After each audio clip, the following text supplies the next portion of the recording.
Okay, so we're starting chapter 8, which deals with measurement relationships. And our first section that we're looking at is the Pythagorean theorem. So this should be a review of elementary school. Now, the Pythagorean theorem is used for right-angled triangles. So the triangle has to be right-angled, okay?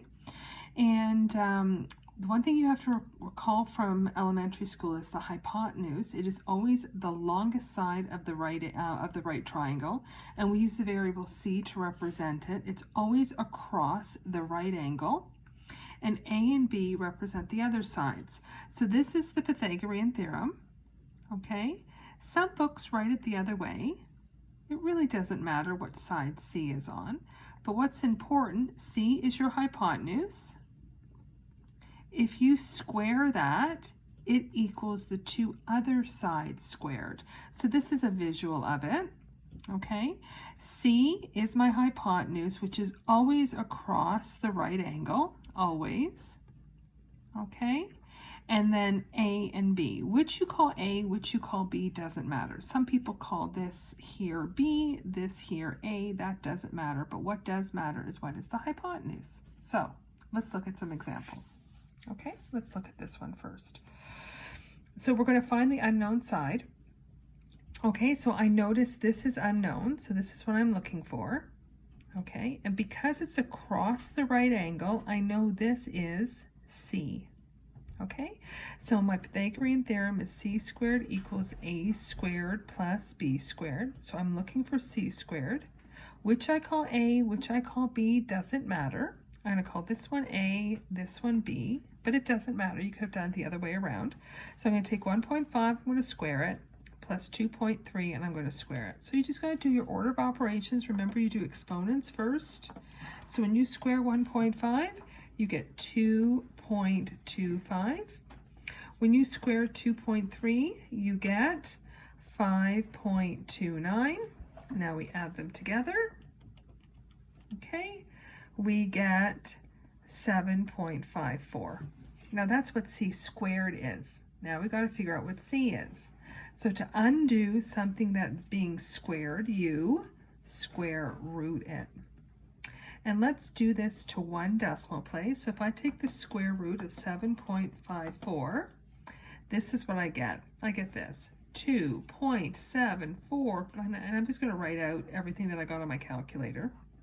But if I do it to one decimal place, okay, I must look at the number beside it, which is 4. And how does that 4 affect the 7? If it's 5 or more, if that number was 5 or more, we would add 1 to the 7 to make it an 8. If it's less than 5, like we've got here, we keep it as a 7. So my C here is 2.7, and then I include the units. They are in centimeters. Okay, let's have a look at this one. So here you're asked to find A. Again, you know across the right angle is your C. We're looking for A, so this is B. Okay, so once again, I use the Pythagorean theorem, and you use the Pythagorean theorem whenever you're looking for a side length, and it has to be right angled. So I put in my C, which is 26. I square it, equals a squared, which is what I'm looking for, and then b squared, which is 24. Don't put the units here, put the units at the end. When you square 26, you get 676. Square 24, you get 576.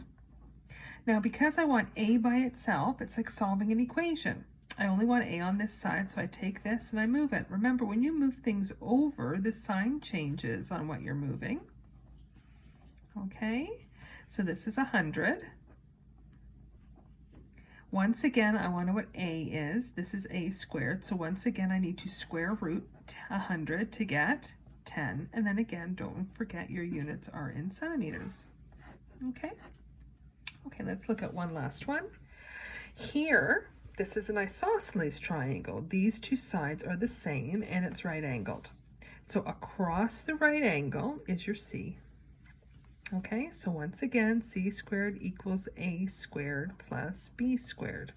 Now, if this side length is a, right, even though we call this b, these are actually the same length. So this is A. I can call this also A because it's the same length, or just A, sorry. Okay, so when I'm solving for the length here, I put 3.6 in for C. These are the same length, so I'm going to use the same variable.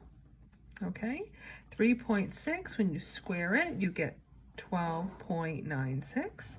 Now, these are like terms. Okay, same variable, same exponent, so we add them. Remember, you add the coefficients in front, so 1 plus 1 is 2. Okay, now we're going to get A by itself. Any number that you're multiplying in the coefficient 2, you got to get rid of that first. So the opposite to multiplying, remember, is dividing. So divide both sides by 2. So here I get 6.48, and here these 2's cross out, and I get A squared. Now remember, to get A by itself, now you square root 6.48, and you get about 2.5, and the units now are in meters, and there is the length of A.